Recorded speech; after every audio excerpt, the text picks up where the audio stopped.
Hey guys, welcome back to my channel. Today's video is a very casual, chatty tea talk. It is like 11 o'clock where I am right now, and I've just caught a moment to sit down with a cup of tea at the end of a long day. And I really haven't done a tea talk in a while, and so I was like, you know what, this is a good time to film this video. Today's video is my end of the school year reflections video. It is part of my open homeschool collaboration with Jessica from the Waldock Way. Every month she and I share a homeschool show and tell topic and open up the playlist for you guys to share your thoughts on the same topic.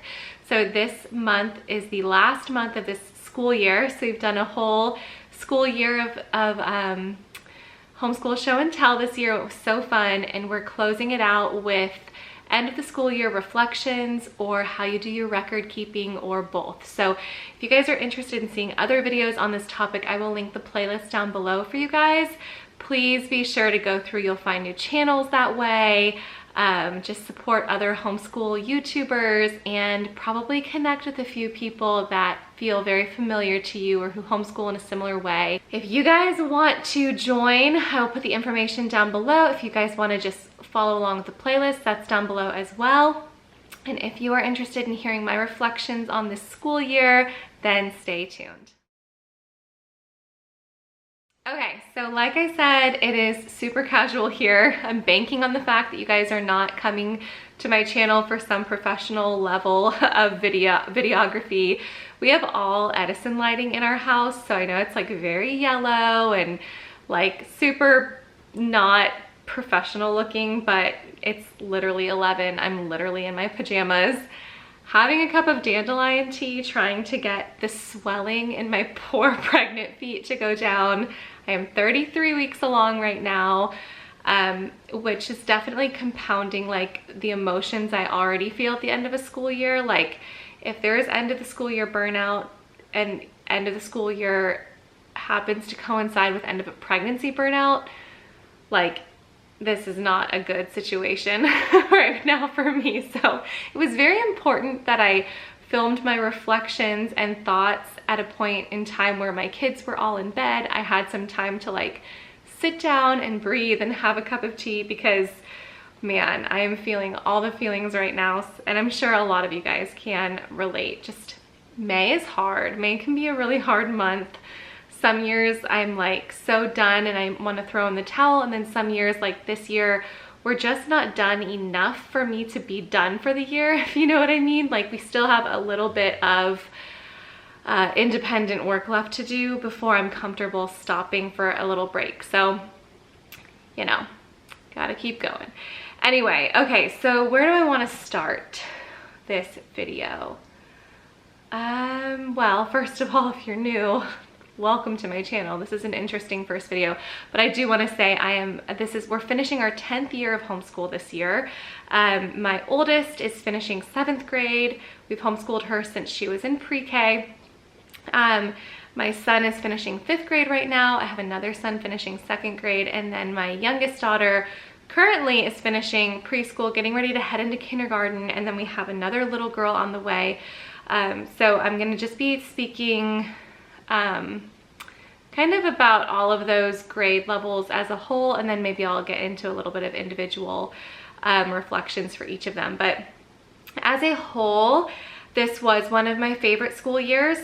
I do totally have favorite years and, you know, years that I don't love as much. This was a great year for just the kids and I, bonding wise. It was a great year for me as far as setting some personal boundaries on like work life, home life, social life balance.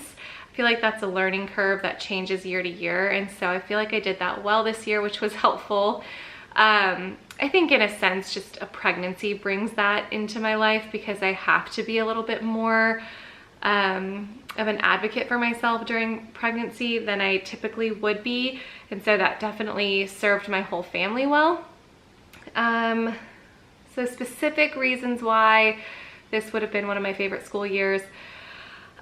This year we focused a lot on having slower mornings, and that was huge for us. It was a big necessary change. I'm a get up and go kind of girl. I've always been like get up, get your chores done, get your independent work done, be done by noon, and then have freedom. And this year we kind of did that totally opposite. So we had, you know, slower breakfast together. We sat down and did some Bible study. I really wanted my older kids to just have some time to have some personal Bible study. This year was a year where we had very busy afternoons, and there was really nothing I could do about that this year other than to take things away from my kids that I really wasn't willing to take away from them. My older ones specifically are getting to a point where they are starting to really take off and soar in, you know, their respective team sports, and I didn't want to take that away from them. So I wanted to modify our daytime schedule so that it wasn't just chaos from day to night. And so what that did for us was it gave us a really peaceful day and a slower start to our day. Some school more into the afternoons, and then some busy family evenings. But those slow mornings were just so wonderful, and that is something we're totally going to continue next year because it was just so necessary. It was just peaceful. Spiritually, it was great. The kids have grown so much in their own personal Bible time. It's given me an opportunity to spend a little bit more time reflecting in the mornings instead of like feeling the pressure to get going right away. So that's one of the reasons I loved this year so much. Another reason I loved this year is because we dedicated our Mondays to enrichment this year. And I actually just did a video on that, so I'll link that up here. And so every other Monday we had our Charlotte Mason co-op, and then the other Mondays we worked on our handcraft, which this year was gardening, which involved us going to a local garden ministry and serving and learning gardening that way. And I finally feel like we've had a successful gardening year for the first time. It was our third time attempting gardening as our handcraft. I'm really excited about what our handcraft is next year. We're going to continue to dedicate every other Monday to our handcraft and the other Mondays to our co-op, but I will miss the garden. And so the kids and I are trying to figure out how often and what day we'll continue going to the garden. But I can tell you it's not going to be 4 hours twice a month. It might be like some Saturdays as a family or something like that. But it was wonderful to get out there and to serve, to put a focus on handcraft. It's something I've never fit in very well to our schedule. And then also our Charlotte Mason co-op was a huge blessing to our family this year. Just having well, first of all, we just established such great relationships with other Charlotte Mason homeschoolers. And then also the accountability of just meeting and having those enrichment subjects become a little bit more formal than we had done them before, as far as like hymn study or literature wasn't something that we were really doing well at. Things like that were just so beautiful, and it was just such a joy to have that in our schedule on a regular basis, and so I'm looking forward to that again next year. So those are some of the reasons right off the top of my head that I loved this year so much. And then individually for each child, this was a huge year of growth for my oldest, who had a lot more independent work than she's ever had before. It was a really, really great year for her. In that sense, I'm very proud of her. And she danced about 5 days a week on average this year on top of that. So it's been a big growth year for her as far as independence goes. Middle school brings a lot of changes, but 7th grade specifically is going to go down as one of our like most, you know, independent years for sure. For my son who's in 5th grade, man, this has been such a transition year for him. When he started this school year, he very much felt like, you know, a new 10-year-old, and now I'm just shocked that I feel ready for him to go into middle school. Obviously, he's going to stay home and be homeschooled, but things that go along with middle school, like more independent work, more responsibility at home, and church things, you know, youth group type of stuff, I didn't see it at the beginning of this year, but he is so ready for it now. He's matured so much. He's very excited that next year in co-op he'll be in the middle school group. They do a lot more in our co-op in middle school. And spiritually too, this was a huge growth year for him. My second grade son, oh my goodness, this was a big year for him as well. He just feels like he's kind of floating up with the big kids now instead of being my little guy. He started teaching textbooks on his own this year, and he's always been like, he's a math brain. He's a math engineering type brain. And even knowing that, I just wasn't expecting him to enjoy math and science and all of that as much as he did this year. And it's been a little bittersweet for me because it's hard to see, like, he's gonna be one who kind of breaks off a little sooner than even my oldest son did. I can just tell. So he did math this year on his own. He took regular golf lessons this year, which was really, really good for him. And I'm seeing a lot more of his personality come out the older he gets. And in school this year, it was a really good year for him. A lot less, we kind of joke about him that he was always shocked every day that he woke up and it was like, sweet, why do we have to do school today? And it's like, Eli, you were born into our homeschool. I don't understand why you're just shocked that we have school every day. This year he woke up and would like get his stuff done without even like coming to me. Like he'd get started on his independent work and he was so eager to get going. And so it was a big change for him this year. And then my youngest, man, I wouldn't even say, she's just so ready for kindergarten. She's so excited for more work like that. I wouldn't even say it was like a normal preschool year for her. As far as how I typically do preschool, I usually do a lot of play-based learning and just kind of having fun and keeping it really casual, but she was just not one to want to be held back in that sense. Like she didn't want to just play games. She wanted to be doing work like the older kids. She wants to be doing the same projects. She wants to be doing, you know, formal school like them. And so preschool was different with her this year because it was a lot of like, well, if you're not going to teach me my letters, I'm just going to learn them on my own kind of a thing. And, you know, it was a big year for her too. So it's been a very sweet school year for them individually as well as a whole. And I'm so thankful for family subjects because with all four of them kind of having different personalities and different strengths, those family subjects are really the glue of our school days because their interests differ so much and what they're involved with and what they prefer to do in their free time is just getting to the point where it's so different that our morning basket and our history and our read aloud time and things like that are just becoming so valuable for me just to have all of them at the table. Okay, so I actually asked on Instagram if you guys had any end of the school year questions for me. I asked a couple questions. One, if you had any end of the school year questions for me, and another, if you had questions for me just like on our 10th anniversary of homeschooling, like any questions that went hand in hand with like my thoughts on 10 years of homeschooling. So I'm gonna try to sort through these because some of the questions I got for this kind of make more sense to go with that video. So, okay, so the first question here is, did you finish all of your curriculum? Curriculum that we finish before we call it quits for the school year are typically most of their math. I don't mind saving some for them to do over the summer just so we don't buy like a supplemental math program. I like just rolling teaching textbooks year round.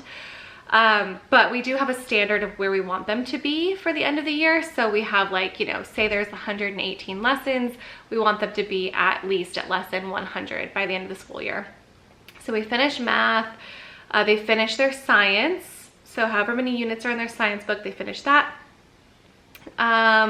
What else? They do end of the year history reports, and so they're actually currently working on that right now. What else do we have them finish for sure? Handwriting, logic, things like that have actual textbooks. Things we don't finish are most of our family subjects because there's no like starting point or ending point with those.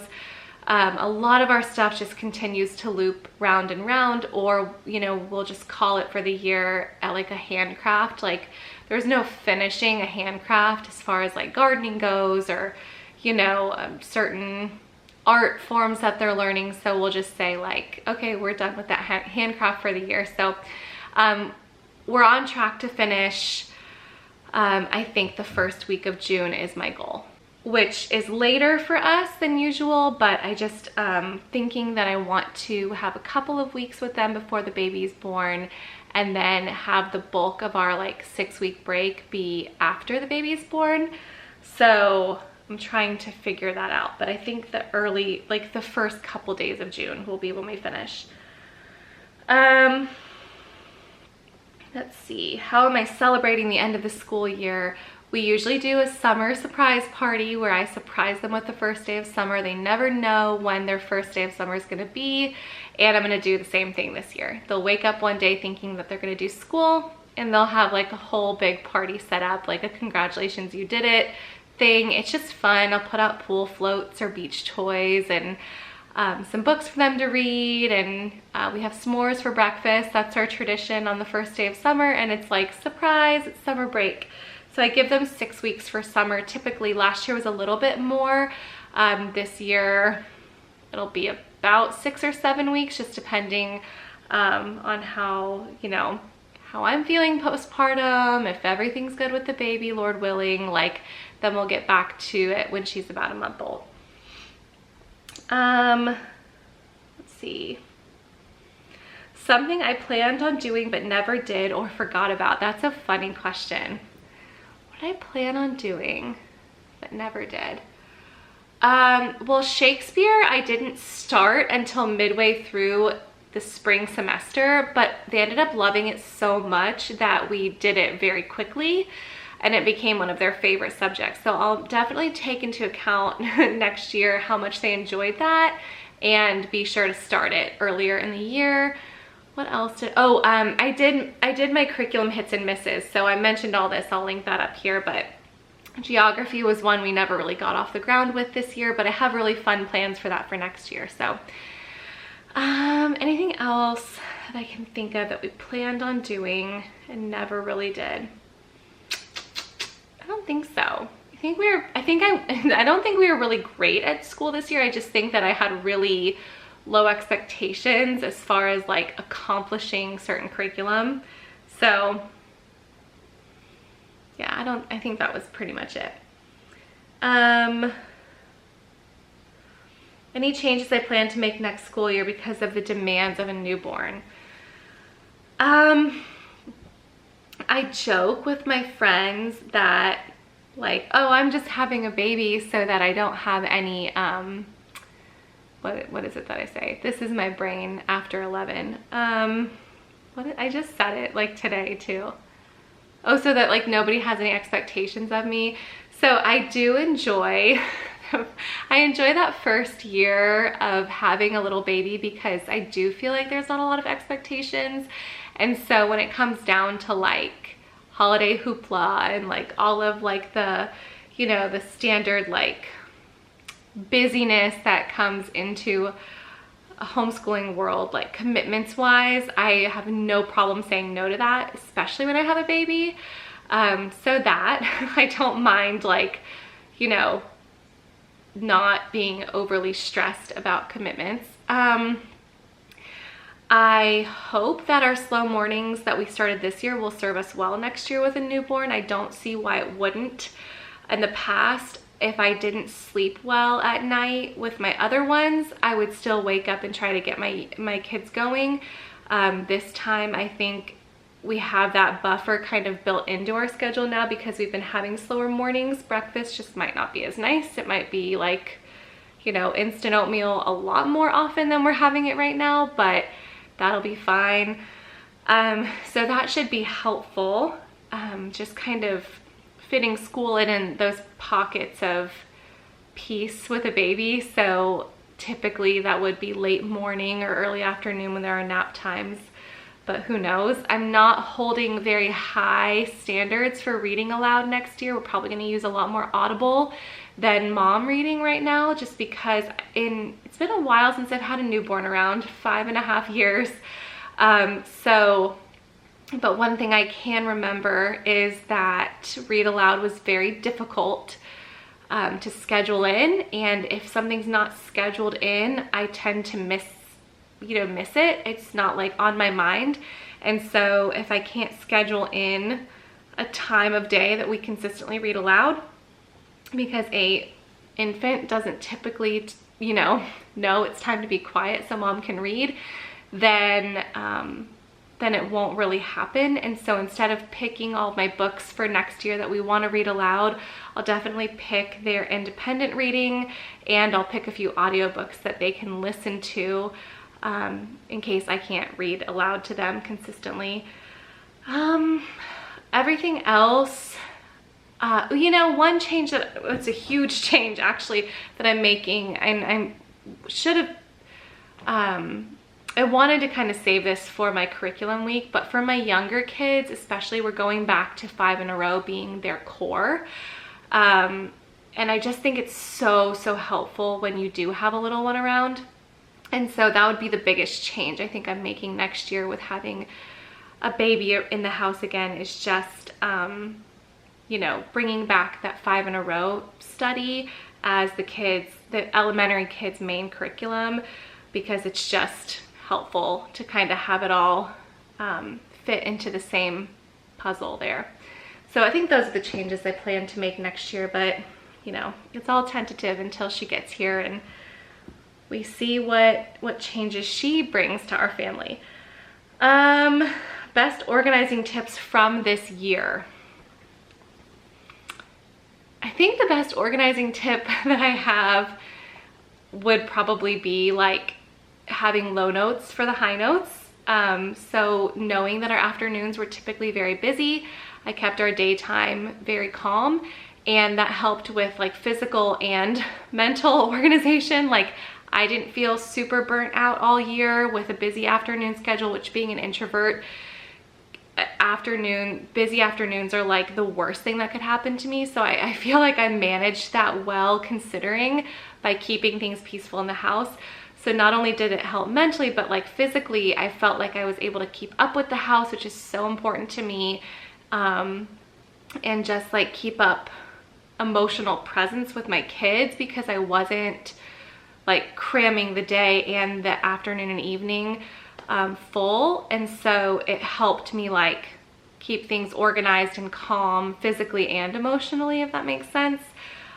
So just kind of taking each day and planning each day based on what the afternoons look like. So things that are out of my control are the dance schedule that we're given, the karate or judo schedule that we're given, or fitting in their music lessons or co-ops and things like that, taking those into account, and then like reverse planning our days based on our afternoons. And so that was really helpful this year, and probably made one of the biggest impacts on us just having a peaceful year regardless of having a busy schedule. Something that you learned about yourself this year that you will do differently the next year. About myself, oh man. Something I learned about myself this year. Okay, I really can't come up with one, but I will mention something that did kind of surprise me about myself a little bit. And that is that I don't hate being in the car as much as I thought I did. I used to avoid carpooling and chauffeuring as much as possible. I would like always try to coordinate with John, or like just figure out a way that I didn't have to be living in my car in the afternoons, or hustling around to different appointments or things. But I found good audiobooks, good audio Bible reading plans, made some good playlists, found some good podcasts, and I actually really enjoyed my car time this year.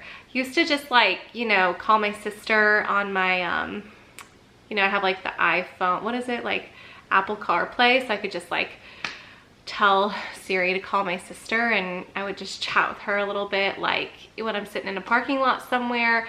But this year I actually really found a lot of peace and a little bit of personal time by just listening to like good podcasts, good audiobooks, and that was really beneficial time. And so it's a little weird to me that I look forward to the time in the car now, but if you find a good book or a good podcast, it could be a good thing. So this year I've had less time to myself than I've had at any other point in my life. Anybody who warned me that, you know, the teenage years could be more difficult than the toddler years in so many ways, that was always terrible advice, because like I love having older kids. I feel like this is where I feel like I'm thriving as a mom. All those dire warnings about like, oh, if you think toddlers are bad, wait till you have teens, like that, I don't see that at all, because I love having my kids, you know, I love having older kids in the house. It's just such a fun season of parenting. But their social schedule has brought me to my knees a little bit. Like, I have much less time for myself than I ever have, ever. And it's gonna be interesting bringing a newborn in on that. So in a sense, I've looked forward to driving around and listening to something for myself, because it's oftentimes I can go weeks where that's the only time I have where it's quiet and just me. And so especially if like our weekends are busy and we miss a couple date nights in a row, then forget it. Like the car time's the only time that I actually have for like mental clarity. And so I enjoy some good, edifying, encouraging podcasts. I am not somebody who can listen to like junk. Like I can't listen to like music that's like meaningless, or I can't listen to like a book that's not edifying or encouraging. Like it has to be something like meaty, you know, it's gotta be something good that like builds me up, gives me a little bit of like spiritual truth in the middle of my day. But I've learned that that is just really beneficial for me. As much as I used to resist that, it's become necessary time. So I think that would be my answer to that. So as far as like something that I'll do differently next year, I'll just continue to be mindful of like putting on some good homeschooling podcasts, encouraging parenting podcasts, things like that. I do feel like that helps me as a homeschooling parent remain consistently refreshed when there's not a lot of time for myself. How did I find the farming ministry? I get this question a lot. It's just, it's local to us. I don't know if every town has one. For us, it's been around for like over 10 years in our community, and we've served there with different church groups over time. And so last year I was like, you know what? I'm just gonna ask him if we can come regularly, and he was happy to host us. This video is getting really long, so I'll just pick one more here. Are you doing assessment testing to see progress or what to focus on next year? No, I'm not. My reason for that is just because I have a pretty good handle on where my kids are at, what they need to focus on, where their strengths and weaknesses lie. I have a good community of friends and support, good co-op girlfriends, and people who see my kids regularly and speak life, encouragement, but also if there's concern, they speak that to me. And so I don't feel like I need like a formal evaluation or assessment. I put portfolios together every year. State of Florida, that's required to have a portfolio evaluation, but that's not necessarily like an assessment where somebody is like critiquing you. It's more so like, okay, yeah, they'll sign off on the portfolio kind of thing. But my reasoning for not doing assessments where I used to feel like they would be helpful is because one thing that I've learned over the last 10 years is just that there are some years that are like this kind of year, some years that are that kind of year, but when you step back and see the whole picture, it's all cohesive, where year to year there are some areas where your kids are really thriving and some areas, some moments of weakness, and the very next year those weak things can be very strong things. And I just think it happens to be more of a natural, an organic part of like growing up as a child. And so instead of expecting them to thrive across the board or, you know, hit average notes across the board in everything, I am very comfortable watching them bloom in different seasons at different times. And I feel that way because I've seen the growth. I see one going into into 8th grade next year. In our state, we can start counting homeschool credits next year. 8th grade, 5 years you can count them for. High school credits, did I say? Or did I say homeschool credits? I meant high school credits. So we're starting to count those next year, and I am more than confident in where she's at to start counting those now. And things that I once saw as weak areas, or I was like, I don't know if she'll ever be able to do this, or like, I don't know if I've done a good enough job with that. Like, you know, she's totally ready. And then I see my son kind of coming up behind her in the same way. Whereas if I were to have like pushed them to be hitting like average notes across the board, you know, getting an assessment, seeing like where they're lacking or anything like that, then I probably would have missed opportunity for those big growth years because I'd be focusing on something that they just weren't quite developmentally at yet. Oops, it cut me off. I was just saying I'm confident as their mom first, which, you know, I see it goes hand in hand with being their home educator too. I'm confident that I put in the right amount of thought, care, effort, concern over them as human beings and as students, and that we have a support system that would notice any like major, you know, holes in the story or, you know, cracks in their education. But otherwise, I just, you know, I enjoy watching them grow and bloom as is most natural and developmentally appropriate. And so I don't try to hold anyone to like certain standards, and we live in a state that allows for that. So but so far it's worked out well, and if there were standards, they're totally there, according to like what I know from our local school system. So anyway, I clearly need to go to bed. I feel like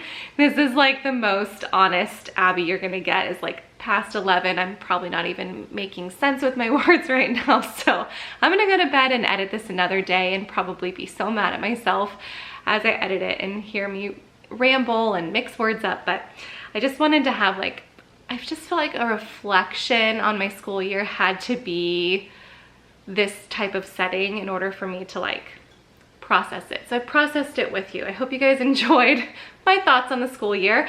Thank you for those questions that you guys sent in on Instagram. And if you guys want to see other people's reflections on their school year, then make sure you check out the playlist link down below. Thank you guys for participating in Homeschool Show and Tell this year. Thank you, Jessica, for hosting this with me. If you guys want to see Homeschool Show and Tell come back again next year, let me know in the comments down below and share any topics you guys would like for us to cover as well. So I will chat with you guys soon. Bye, guys.